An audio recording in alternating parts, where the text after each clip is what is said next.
Alamdanga rail স্টেশনের ইতিহাস বেশ পুরনো, সমৃদ্ধ ও তাৎপর্যপূর্ণ। এটি ব্রিটিশ উপনিবেশিক আমলের একটি গুরুত্বপূর্ণ স্থাপনা। এই স্থাপনার সাথে নীল বিদ্রোহ, ৭১-এর মুক্তিযুদ্ধ সহ নানা আন্দোলন সংগ্রামের বেদনাদায়ক ইতিহাস জড়িত।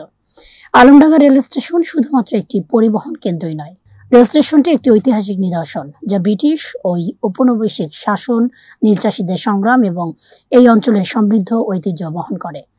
স্টেশন ভবনটি মূলত নীলকর সাহেবদের একটি কুঠি ছিল, যেখান থেকে তারা এই অঞ্চলের নীল চাষের পরিকল্পনা, পরিচালনা ও নিয়ন্ত্রণ করত।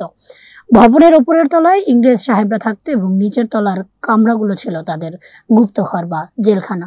নীল চাষ করতে অস্বীকারীদের ধরে এনে এখানে আটকে রাখা হতো এবং তাদের উপর অকথ্য নির্যাতন চালানো হতো।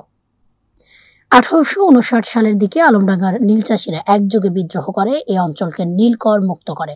আলমডাঙ্গাকে নীলকর মুক্ত করতে বীরত্ব দেখিয়েছিলেন বাদেমাজু গ্রামের পিয়ার বিশ্বাস, গোমাসী দুর্গাপুরের জালাল উদ্দিন শেখ, ঘোষবিলা গ্রামের ফয়েজ উদ্দিন মণ্ডল, গোবিন্দপুরের জমির উদ্দিন মণ্ডল সহ প্রমুখ বীর কৃষক। এ বিদ্রোহী কৃষকদের আইনি সহায়তা প্রদান করেছিলেন গোস্বামী দুর্গাপুরের নীলকুঠির দেওয়ান রামসুন্দর গোস্বামীর পুত্র মহেশ্বর চন্দ্র চট্টোপাধ্যায়।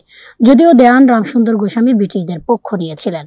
নীলকর মুক্ত হলে এ বিল্ডিং এর তেমন প্রয়োজন না থাকায় নীলকর অফিসের পরিবর্তে আলমডাঙ্গা রেল স্টেশনের জন্য ব্যবহার হতে থাকে।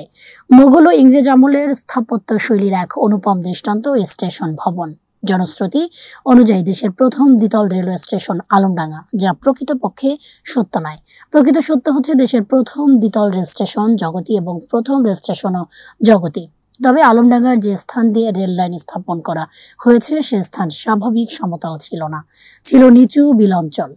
ফলে রেল লাইন স্থাপনের জন্য অনেক উঁচু করে রেল লাইন স্থাপন করার প্রয়োজন দেখা দেয়। এ প্রয়োজনে পূর্ব থেকে নীলকরদের জন্য স্থাপিত বর্তমান বিল্ডিংটিকে স্টেশন হিসেবে ব্যবহার করতে শুরু করে।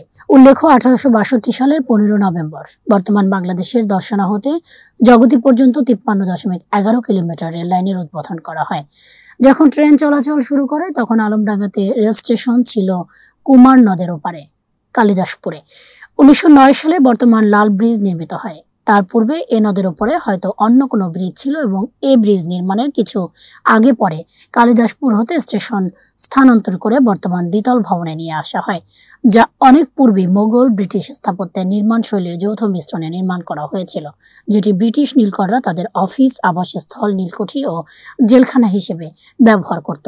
স্থানটি নিচু থাকায় আলমডাঙ্গা রেল স্টেশনের প্ল্যাটফর্মটি নীলকরদের ওই বিল্ডিং এর ছাদ সমতলে স্থাপন করা হয়েছে, যা আজও দৃশ্যমান। কোনো বিল্ডিং এর ছাদ সমতলে প্ল্যাটফর্ম করা হয়েছে এমন নজির আমাদের দেশে তো বটেই, বিশ্বের ইতিহাসেও অদ্বিতীয়। অবহেলা, অযত্নে আলমডাঙ্গা রেল স্টেশন।